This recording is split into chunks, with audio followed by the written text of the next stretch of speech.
मैं कृष्ण माधव आप सबको इकोनॉमिक्स क्लास में हार्दिक स्वागत करता हूं। हम लोग मनी से रिलेटेड वीडियो हम लोग तैयार कर रहे हैं। इसलिए पिछले 2 वीडियोस में हमने आपके सामने रखा था बार्टर सिस्टम क्या है, साथ साथ मनी क्या होता है, मनी के टाइप्स क्या है। आज हम लोग डिस्कस करेंगे फंक्शन ऑफ मनी, अर्थात मनी के कार्य क्या है, साथ साथ मनी से किस तरह से हम बार्टर सिस्टम जैसे प्रॉब्लम को हम दूर करते हैं, किस प्रकार से उसके डिफिकल्टीज को ओवरकम करते हैं। आज इन्हीं विषयों पर हम लोग डिस्कस करेंगे। इससे पहले मैं आप लोगों से ये निवेदन करूंगा कि आप वीडियो को फुल्ली देखें और वीडियो को देखने के बाद ही आप किसी टॉपिक को अच्छी तरह आप समझ पाएंगे। दूसरी चीज यह है कि जो भी आप देखते हैं उसमें अगर आपको लगता है किसी सजेशन की जरूरत है ना, या उसमें किसी रेक्टिफिकेशन की जरूरत है, तो उसमें आप कमेंट बॉक्स में जरूर दें, अपना कमेंट जरूर देने का कोशिश करें। साथ साथ अपने फ्रेंड्स के साथ इसे शेयर करें, और शेयर आप करेंगे तो निश्चित रूप से आपके साथ साथ उन लोगों को भी बेनिफिट मिलेगा। हमारी कोशिश यह है कि हम आपके साथ वीडियो के माध्यम से आपके साथ just like as a personal attention के रूप में हम आपके साथ हम जुड़े हुए हैं। ये फील नहीं हम देना चाहते आप लोगों को कि हम वीडियो में कहीं बाहर हम क्लास ले रहे हैं, बल्कि हमें ये फील हो कि हम आपके साथ हैं और सदा हम आपके साथ हम क्लास ले रहे हैं, और आपको भी इसी तरीके से आपको इंस्ट्रक्शन के साथ वीडियो के देखना है। और इसमें आप आपको जो आपको प्रॉब्लम कहीं भी कुछ तरह का लगता है उसको कमेंट बॉक्स में जरूर डालिएगा, क्योंकि अब जब तक आप नहीं डालेंगे इसको हम कैसे हम बेहतर से बेहतर बनाएंगे, है ना। और मैं चाहता हूँ कि आपका रिजल्ट बेहतर हो। जब ये क्लासेस अच्छे हो जाएंगे तो फिर मैं इम्पोर्टेंट टॉपिक्स दूंगा, इम्पोर्टेंट असाइनमेंट्स दूंगा, इम्पोर्टेंट क्वेश्चंस देंगे, और इम्पोर्टेंट क्वेश्चंस के आधार पर किस तरह से एग्जामिनेशन में पूछा जाता है, उन तमाम चीज़ों पर हम लोग डिस्कस करेंगे। तो ज़्यादा ना कुछ कहते हुए मैं आज यहीं पर अपनी बात रखते हुए जरूर कहूँगा कि आप शेयर करें तथा समटाइम्स इसको सब्सक्राइब करें। सब्सक्राइब करेंगे तो निश्चित रूप से जो हमारे नए नए वीडियोस आएंगे उससे आप क्या होंगे, रूबरू होंगे, और उसको आप देखेंगे और उसके आधार पर आप ज्ञान को आगे बढ़ाएंगे, अर्जित करेंगे, और इकोनॉमिक्स आपको बहुत ईजी होने लगेगा। और इतना ईजी हो जाएगा इकोनॉमिक्स, आपको ट्यूशन की जरूरत ही नहीं पड़ेगी अगर आप मेरा कंटिन्यूसली अगर वीडियो देख रहे हैं तो, राइट। तो आइए हम लोग इस पर आ जाते हैं। हम आज बात करेंगे फंक्शंस ऑफ मनी की बात करेंगे, है ना। यानी money has overcome the drawbacks of the barter system. हम लोग इसी पर डिस्कस करेंगे। हम लोगों ने डेफिनेशंस में कहा था मनी के बारे में कि मनी क्या है। तो मनी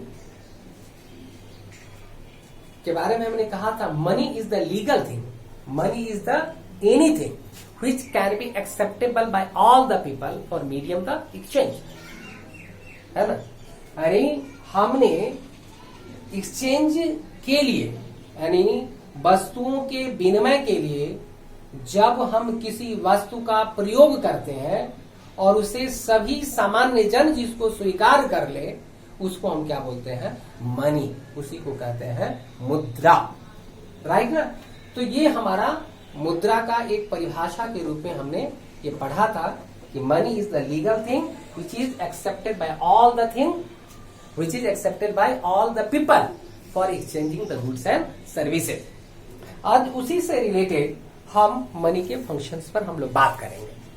मनी के 4 फंक्शंस है, इसको हम ऐसे भी कह सकते हैं, एक कई जगहों पर लिखा रहता है कि money is the matter function for medium, measure and standard store. Money is the matter function for medium, measure and standard store. यानी ये 4 चीजें होता है। मीडियम यानी मनी इज द पहला फंक्शन है कि money is the medium of exchange, इसलिए मीडियम। दूसरा हमने कहा money is the measure of value, measure पर नाम रखा। तीसरा हमने कहा money is the store of value, money is the standard of payment. इस तरीके से ये 4 फंक्शंस है, और यह मनी के ये 4 फंक्शन ही जो बार्टर सिस्टम है, इस बार्टर सिस्टम की जो प्रॉब्लम है उसको दूर करता है, उसके ड्रॉबैक को समाप्त करता है। आइए पहले पर हम बात करते हैं। पहला फंक्शन है जो मनी का, उसको कहते हैं मीडियम ऑफ एक्सचेंज, हिंदी में कहते हैं विनिमय का माध्यम। तो as money has the quality of general acceptance, so it can be used to make the payments for all the transactions of goods and services। आप जानते हैं कि मनी क्या है? मुद्रा का एक गुण है कि सभी उसको एक्सेप्ट करता है, सभी उसको स्वीकार करता है, और सभी स्वीकार करने के का इसका एक गुण है। दूसरा चीज यह है कि इसका हम यूज करते हैं किसी भी ट्रांजेक्शन्स को पेमेंट करने में। किसी भी कोई भी हम ट्रांजेक्शन्स करते हैं, उस ट्रांजेक्शन्स को पेमेंट करने में हम मनी को हम यूज करते हैं। समझ गए? ये इसका फंक्शन होता है। अब दूसरा है कि यह किस प्रकार से ड्रॉबैक जो है बार्टर सिस्टम को, इसको ओवरकम करता है, दूर करता है। आपने पढ़ा होगा कि उसका जो ड्रॉबैक था कि बार्टर सिस्टम का, कि it is the lack of coincidence of wants, यानी म्यूचुअल फुलफिलमेंट्स ऑफ वांट्स की लैकिंग थी उसमें, थी ना। मतलब कोई भी ऐसा मीडियम नहीं था जो दो गुड्स के बीच में जो ट्रांजैक्शन हो रहा है उसको इजीली ट्रांजैक्ट कर ले। होता क्या था कि जब दो व्यक्ति को दो चीजों की आवश्यकता है ना, जो उस दिन हमने कहा था कि जैसे मेरे पास शूज है और हमें क्लॉथ चाहिए, तो हमें क्या करना पड़ता था? हमें उस व्यक्ति को खोजना पड़ता था जिसके पास क्लॉथ हो और जिसको रिक्वायरमेंट क्या है? शूज की है ना। लेकिन ये कोई जरूरी नहीं है कि हमें उन व्यक्तियों को, हमें भी उस तरीके का, हमें वो व्यक्ति मिल जाएगा जो हमें रिक्वायरमेंट है और जो उसको रिक्वायरमेंट है इजीली हमें वो अवेलेबल हो। ये समस्याएं होती थी, और इन्हीं समस्याओं को दूर करने के लिए मनी एक मीडियम का काम किया। मनी क्या? एक मीडियम का काम। अब जैसे हमें किसी भी चीज की रिक्वायरमेंट है, जैसे हमें शूज की रिक्वायरमेंट है और हमारे पास क्लॉथ है, तो हम क्या करेंगे? क्लॉथ को बेच देंगे मनी में, और क्लॉथ को मनी में बेच दिया और उससे हमारे पास मनी आ गया। और जब वो मनी आ गया तो उससे हम क्या करेंगे? जो हमारी रिक्वायरमेंट की जो चीजें हैं, उस रिक्वायरमेंट की चीजों को हमने खरीद लिया। अब हमें वो खोजने की जरूरत नहीं पड़ती है कि हमें वो व्यक्ति चाहिए कि जो हमें रिक्वायरमेंट है वह उसके पास अवेलेबल हो, और जो हमारे पास है वो उसकी रिक्वायरमेंट हो। अब ऐसी जरूरत नहीं पड़ गई, म्यूचुअल फुलफिलमेंट वांट्स की यहाँ पर आवश्यकता नहीं पड़ गई। अब हमें जो जरूरत है वो हम किसी भी जहां पर वो उस गुड्स का स्टोर है वहां से हम इजीली से खरीद लेंगे, और हमारे पास जो चीज है उसको हम बेच देंगे। और तो इस तरह से जो है एक मनी जो है वो मीडियम के रूप में, एजेंट के रूप में ये काम किया दो वस्तुओं को खरीद और बिक्री में। इसलिए इसको क्या हुआ कि बार्टर सिस्टम का जो एक प्रॉब्लम था, या बार्टर सिस्टम का प्रॉब्लम यहां पर दूर हो गया। दूसरा, it is the measure of value, unit of account, है ना। Since money is generally acceptable, it works as the common name in which values of all goods and services can be expressed. When the value of commodity is expressed in terms of money, it is known as its price. After the knowing the value of various commodities, it becomes very easy to find out the exchange ratio between them. कहने का अर्थ क्या हुआ? हमने क्या कहा कि जो money जो है यह वैल्यू का मेजर करता है, यानी एक प्राइस फिक्सेशन कर देता है किसी कॉमोडिटीज का। हमने पहले ही पढ़ा था कि यह कॉमन यूनिट की तरह काम करता है मनी, और यह मीडियम की तरह काम करता है। दो गुड्स के सेलिंग परचेजिंग में यह मीडियम की तरह काम करता है। इसलिए चूंकि मनी एक जनरली एक्सेप्टेबल है, यह कॉमन नेम के रूप में यूज हो रहा है, इसलिए किसी भी गुड्स एंड सर्विसेज को खरीदने के लिए हम उसका एक वैल्यू फिक्स कर देते हैं, एक प्राइस फिक्स कर देते हैं, और उस प्राइस के फिक्स कर देने से अब दो वस्तुओं के बीच अगर ट्रांजेक्शन करना है तो इजीली कंपेयर कर लेते हैं कि एक वस्तु कितने की है और दूसरी वस्तु कितने की है ना, और उस आधार पर एक कॉमन वैल्यू मेथड हो जाता है, common value method price fix हो जाता है, और इजीली कंपेयर करके हम दो गुड्स का ट्रांजेक्शन कर लेते हैं, जो कि पहले ऐसा नहीं होता था, कि पहले कोई ऐसा कॉमन मेजर नहीं होता था और किसी भी कॉमोडिटीज का प्राइस हम फिक्स करने में हमें दिक्कत होती थी, क्योंकि उस समय कोई कॉमन मनी नहीं था, कॉमन चीज नहीं था जो कि एक प्राइस डिटर्मिनेशन के रूप में यूज किया जा सके किसी कॉमोडिटीज का। अब मनी के आ जाने से क्या है, किसी कॉमोडिटी का इजीली प्राइस फिक्स हो जाता है, तो ये पता चल जाता है कि दो में कि इसकी प्राइस कितनी और इसकी प्राइस कितनी है। अगर ये 10 रुपए की है, ये 20 रुपए के है, तो इजीली जो है हम कंपेयर कर लेते हैं कि अगर मान लिया इसको 20 रुपये, दो कॉमोडिटीज है तो इसको 20 रुपया में बेच दिया, और तो 10 रुपए हमें बच गया, 10 रुपया इसे देकर हमने खरीद लिया। तो अब किसी भी तरीके इसमें कोई डिफिकल्टीज नहीं, कोई प्रॉब्लम नहीं, कोई कंफ्लिक्शन नहीं। तो इसीलिए ये मेजर करता है, ये मेजर ऑफ वैल्यू के रूप में है, यूनिट ऑफ अकाउंट के रूप में काम करता है। और जो बार्टर सिस्टम का जो दूसरा प्रॉब्लम है कि कोई कॉमन मेजर नहीं था, ये यहां से दूर होता है। तीसरा प्रॉब्लम है स्टोर ऑफ वैल्यू।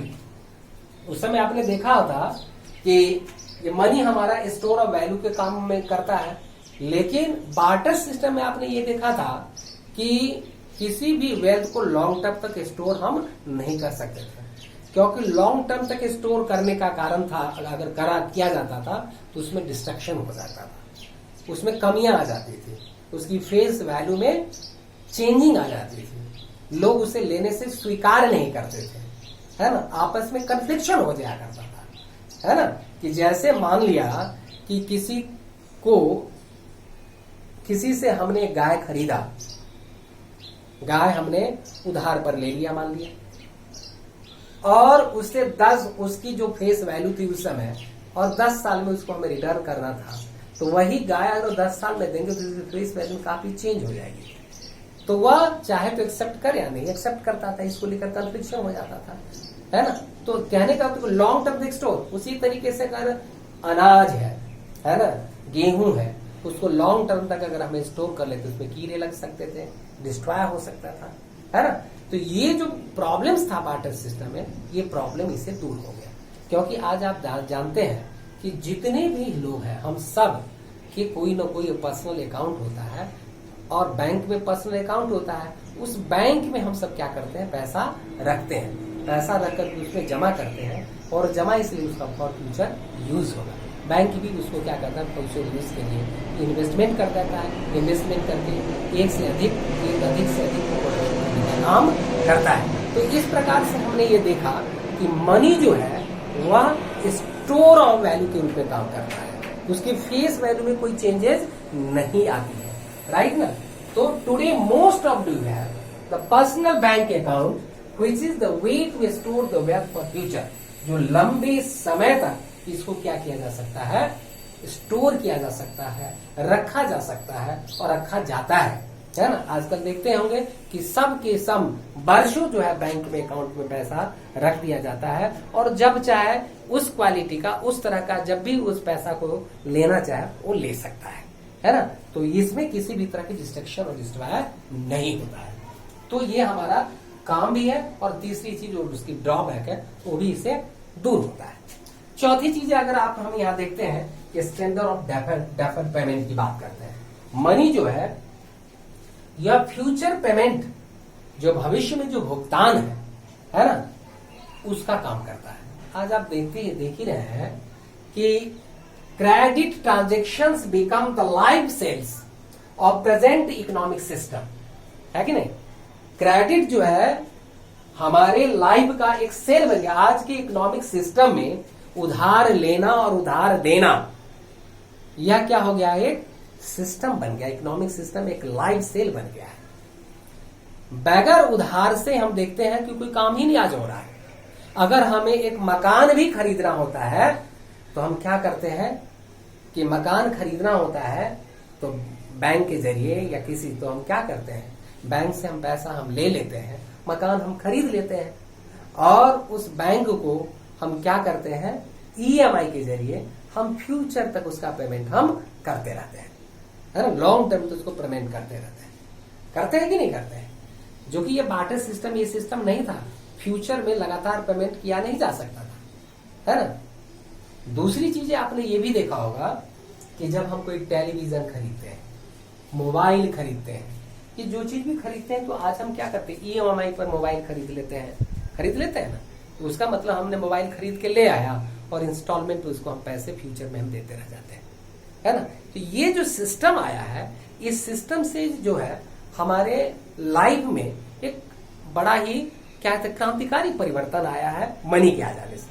तो मनी जो है ये हमारे क्या क्या जो फ्यूचर पेमेंट के रूप में एक काम करता है, राइट ना। सो credit transactions become the life sense of the present economic system. तो मनी एक्ट्स द डेफर। यह क्यों है, डेफर पेमेंट के रूप में क्यों ऐसा काम करता है?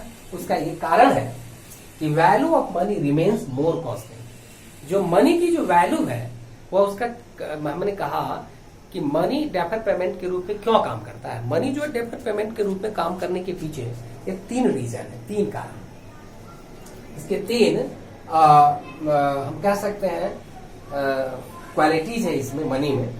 पहला तो यह है कि value of money remains more constant, या मोर कांस्टेंट होता है, क्योंकि मनी पर जो 10 रुपया लिखा है वह आज भी 10 रुपया होगा, 10 रुपया कल भी लिखा दिखेगा, परसों भी 10 रुपये, अर्थात 10 रुपये की जो वैल्यू है 10 हमेशा है। 500 रुपीज लिखा हुआ था 500, 2000 अगर लिखा हुआ था 2000 remains constant for a particular period of time, है ना। ये कांस्टेंट बना रहता है, जो कि उसमें नहीं देखा जाता था, इसमें गुड्स में, क्योंकि गुड्स में एक पर्टिकुलर टाइम के बाद उसकी फेस वैल्यू चेंज हो जाता है। दूसरी चीज, मेरिट्स ऑफ जनरल एक्सेप्टेबिलिटी, इसको कोई भी मनी को एक्सेप्ट करने के लिए तैयार रहता है हमेशा, क्योंकि ये गवर्नमेंट के द्वारा ऑर्डर किया हुआ चीज होता है, और ऑर्डर किया हुआ चीज होने के कारण कोई भी व्यक्ति इसको स्वीकार करने के लिए हर समय तैयार रहता है। जो दूसरी इसकी क्वालिटी हो। और तीसरी चीज होता है कि यह अदर कॉमोडिटीज से ये ज्यादा ड्यूरेबल होता है, यानी more durable than any other commodities. दूसरे कॉमोडिटीज से ये क्या होता है, ज्यादा ड्यूरेबल होता है, राइट ना। तो ये 3 क्वालिटीज होने के कारण से मनी को डेफर पेमेंट के रूप में वर्क किया जाता है, मनी को फ्यूचर पेमेंट के रूप में यूज किया जाता है। और जो बार्टर सिस्टम में जो फ्यूचर पेमेंट जैसी प्रॉब्लम होता था, ये फ्यूचर पेमेंट जैसी प्रॉब्लम इससे क्या हो जाता है, दूर हो जाता है। लॉन्ग टाइम तक इसको हम क्या करते रहते हैं, इसको हम पेमेंट करते रहते हैं, फ्यूचर में पेमेंट करते रहते हैं, और वो जो प्रॉब्लम्स है वो प्रॉब्लम्स ऑटोमेटिक इससे क्या हो जाता है, दूर हो जाता है। तो इस तरह से हमने देखा कि मनी के फंक्शंस क्या है, और मनी से किस प्रकार से बार्टर सिस्टम जैसे प्रॉब्लम को दूर किया जाता है। तो आपने 4 फंक्शन बताया, medium of exchange, major of value, store of value, standard of defer payment. यह 4 फंक्शन ही उसका क्या है, मनी का मूल कारण है, मूल फंक्शन है, मूल कार्य है। और इसी के माध्यम से जो हमारा बार्टर सिस्टम जैसे प्रॉब्लम है दूर होता है। मेरे ख्याल से आप लोग अच्छी तरह से इस वीडियो के माध्यम से फंक्शन ऑफ मनी को आप समझ गए होंगे, और आगे जो है हम जो सप्लाई ऑफ मनी है उसको हम दूसरे वीडियो में रखेंगे। आज मैं अपना क्लास यहीं पर समाप्त करता हूँ। Thank you very much and thanks for watching the video.